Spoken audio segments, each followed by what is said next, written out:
بسم اللہ الرحمن الرحیم۔ السلام علیکم everyone, I hope you guys are doing good. تو جیسا کہ آپ سب لوگ جانتے ہیں کہ سیرت النبی کا ہم نے ایک سلسلہ شروع کیا ہوا ہے، تو ویڈیو کو شروع کرنے سے پہلے آپ سے ایک چھوٹی سی ریکویسٹ ہے کہ اس ویڈیو کو آخر تک لازمی دیکھیے گا اور صدقہ جاریہ سمجھ کے اپنے فرینڈز اور فیملی کے ساتھ ضرور شیئر کیجیے گا۔ تو چلتے ہیں اب ہم اپنی ویڈیو کی طرف۔ شاید وہ گزشتہ آسمانی کتاب کا کوئی عالم تھا اور اس نے آپ کو پہچان لیا تھا، چنانچہ بولا، آپ ٹھیک کہتے ہیں۔ اس کے بعد اس نے مصرع سے علیحدگی میں ملاقات کی اور کہنے لگا، مصرع، یہ نبی ہیں، قسم اس ذات کی جس کے ہاتھ میں میری جان ہے، یہ وہی ہیں جن کا ذکر راہب اپنی کتابوں میں پاتے تھے۔ مصرع اس کی بات کو ذہن نشین کر لیا۔ راستے میں ایک اور واقعہ پیش آیا۔ سیدہ حتیجہ رضی اللہ عنہا کے 2 اونٹ بہت زیادہ تھک گئے تھے اور چلنے کے قابل نہ رہے۔ ان کی وجہ سے مصرع کے قافلے پیچھے رہ گئے تھے۔ نبی کریم صلی اللہ علیہ وسلم قافلے کے اگلے حصے میں تھے۔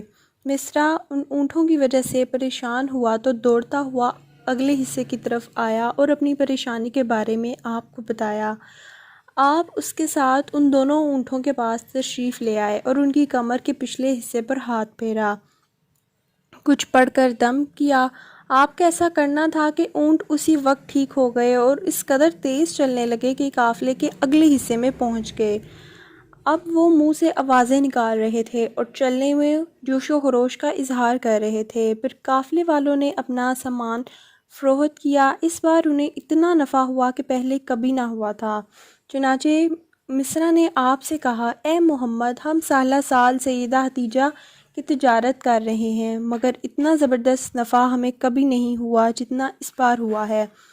آخر یہ قافلہ واپس مکہ کی طرف روانہ ہوا۔ مصرع نے اس دوران صاف طور پر یہ بات دیکھی تھی کہ جب گرمی کا وقت ہونا تھا اور نبی کریم صلی اللہ علیہ وسلم اپنے اونٹ پر ہوتے تھے تو 2 فرشتے دھوپ سے بچنے کے لیے آپ پر سایہ کیے رہتے تھے۔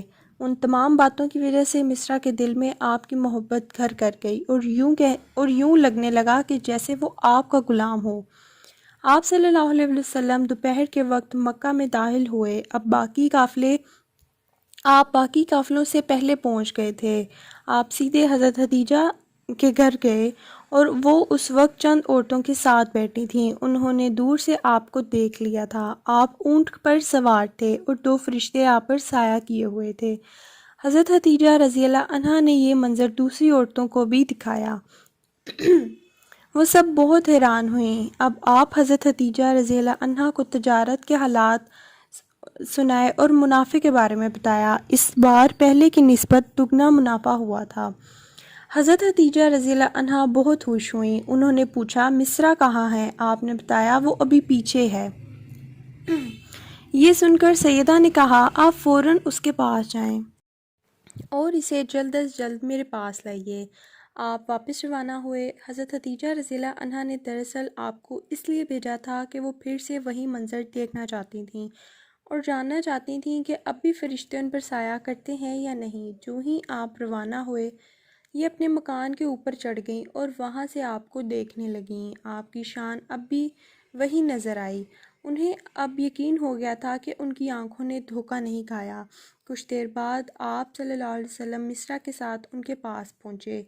حضرت حتیجہ نے مصرع سے کہا، میں نے ان پر 2 فرشتوں کو سایہ کرتے دیکھا ہے، کیا تم نے بھی کوئی ایسا منظر دیکھا ہے؟ جواب میں مصرع نے کہا، میں نے تو یہ منظر اس وقت سے دیکھا ہے جب قافلہ یہاں سے شام جانے کے لیے روانہ ہوا تھا۔ اس کے بعد مصرع نے نستورہ کی ملاقات کا حال سنایا۔ دوسرے آدمی نے جو کہا تھا کہ وہ بھی بتا دیا، جس نے لات اور عزی کی قسم کھانے کے لیے کہا تھا، پھر اونٹوں والا واقعہ بتایا۔ یہ تمام باتیں سننے کے بعد حضرت حتیجہ رضی اللہ عنہا نے آپ کو طے شدہ اجرت سے دگنا معاوضہ دیا، جبکہ طے شدہ اجرت پہلے ہی دوسرے لوگوں کی نسبت دگنا تھی۔ ان تمام باتوں سے سیدہ حتیجہ رضی اللہ عنہا بہت حیران ہوئیں۔ اب وہ اپنے چچا زاد بھائی ورقہ بن نوفل سے ملیں۔ یہ پچھلی کتابوں کے عالم تھے۔ سیدہ حتیجہ رضی اللہ عنہا نے انہیں جو کچھ خود دیکھا اور مصرع کی زبانی سنا تھا وہ سب کہہ سنایا۔ ورقہ بن نوفل اس وقت عیسائی مذہب سے تعلق رکھتے تھے۔ اس سے پہلے وہ یہودی تھے۔ سیدہ حتیجہ رضی اللہ عنہا کی تمام باتیں سن کر ورقہ بن نوفل نے کہا، حتیجہ اگر یہ باتیں سچ ہیں تو سمجھ لو محمد صلی اللہ علیہ وسلم اس امت کے نبی ہیں۔ میں یہ بات جان چکا ہوں کہ وہ اس امت کے ہونے والے نبی ہیں۔ دنیا کو انہی کا انتظار تھا، یہی ان کا زمانہ ہے۔ یہاں یہ بات بھی واضح ہو جائے کہ نبی کریم صلی اللہ علیہ وسلم نے سیدہ حتیجہ رضی اللہ عنہا کی تجارتی سفر صرف ایک ہی بار نہیں کیا، چند سفر اور بھی کیے۔ سیدہ حتیجہ رضی اللہ عنہا ایک شریف اور پاک باز خاتون تھیں۔ نسب کے اعتبار سے بھی قریش میں سب سے اعلیٰ تھیں۔ انہیں قریش کی سیدہ کہا جاتا تھا۔ قوم کے بہت سے لوگ ان سے نکاح کے خواہش مند تھے۔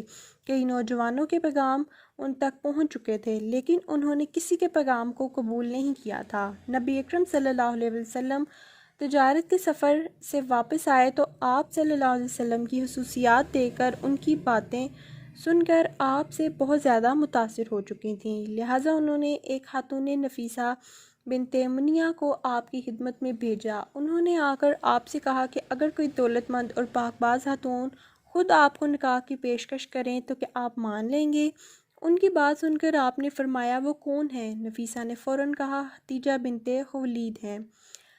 آپ نے انہیں اجازت دے دی۔ نفیسہ بنت منیہ سیدہ حتیجہ رضی اللہ عنہا کے پاس آئیں اور انہیں ساری بات بتائی۔ سیدہ حتیجہ رضی اللہ عنہا نے اپنے چچا عمرو بن اسد کو اطلاع کرائی تاکہ وہ آ کر نکاح کر دیں۔ سیدہ حتیجہ رضی اللہ عنہا نے اس سے پہلے 2 مرتبہ شادی ہو چکی تھی۔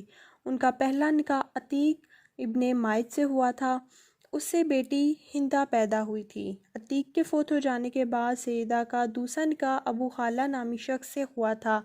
ابو خالہ کی وفات کے بعد سیدہ حتیجہ رضی اللہ عنہا بیوگی کی زندگی گزار رہی تھیں۔ انہوں نے آپ صلی اللہ علیہ وسلم سے نکاح کا ارادہ کر لیا۔